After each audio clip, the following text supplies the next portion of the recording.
after I'd been doing it for about 8 months, there was a lot of excitement at this one club, the Gaslight on McDougal Street. It was a teeny club. I think now it's like a Middle Eastern restaurant. But it was seated about 4 people. And it was a great showcase room back then, and everybody wanted to do these little rooms. The Bitter End and the Gaslight were like hot rooms because record company people were coming down.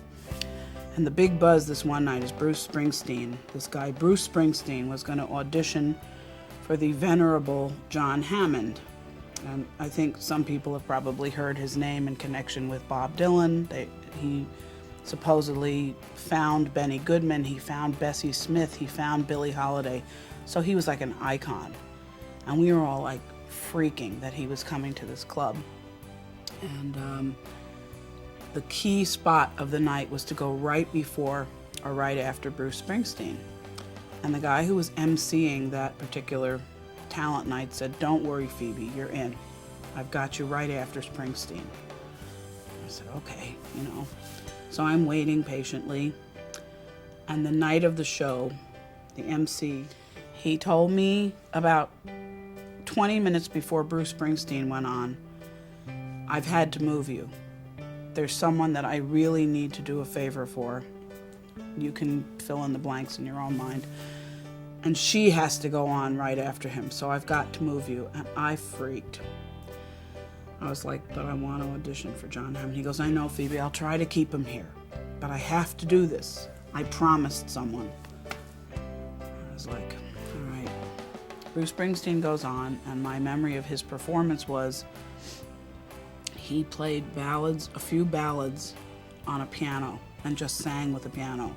And he might have even had that harmonica thing, I don't know. He was great. He was great. But we were all very cynical little hippie kids. We were like, who's he to get John Hammond to come in? Who is this guy? And we were told he's virtually already signed to what was then Columbia. So it's just like a formality. He wanted to just hear him doing a performance. Anyway, Springsteen finishes, and the other girl gets up that takes my spot that I was supposed to have. And John Hammond stays for her set. And we're all watching him in the audience.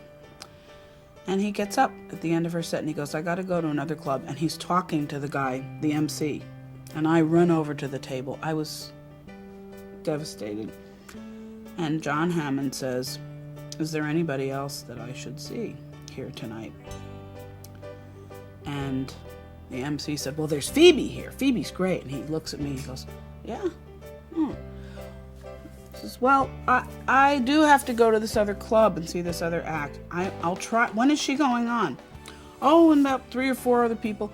"Well, I'll try to come back." And I feel my heart just going like this. "I'll try to come back." And he gets up and leaves.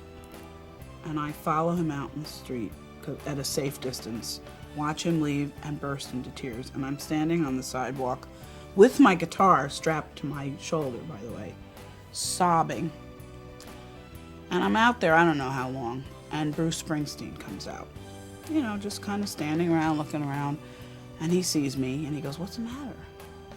And I said, "Oh, Mr. Springsteen, how did you get John Hammond to discover you?" And I'm sobbing, I'm a basket case. And he says, "Oh, what's your name?" I said, "Phoebe." He goes, "Phoebe." He gives me a big hug. He's such a great guy. And he's just standing there hugging me. He goes, "Don't worry, someone will discover you too."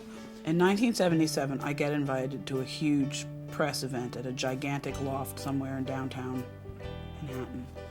And now, Bruce Springsteen was now blowing up like crazy. He was the man. He was like a deity. And whoever was managing me back then said, "You really ought to be there. Springsteen's going to be there." I went, "Oh yeah, I'll be there." So there's a press area, like a VIP kind of press thing, and big photo op thing. And they have me go over there and wait. They said, "He's coming in, so we want the handshake shot with you guys. We want you to meet him." So I'll meet him. And he comes in, and we do the handshake, and he says, "Well, it's very nice to meet you. I like your music." And I said, "We've met." And he looks at me and goes, "No, we haven't. I think I remember that." And I said, Oh yes, we have. This was great. It was really, and there's like 100 photographers flashing away. He said, well, I would have remembered. Where do you think we met? I said, oh, I know we met. Remember when you auditioned for John Hammond at the Gaslight in the Village in 1972? And he was like, yeah. I said, remember there was a girl outside crying, and how did you get him to... And he stops dead in his tracks. He goes, oh my God, that was you. It was great. Great moment.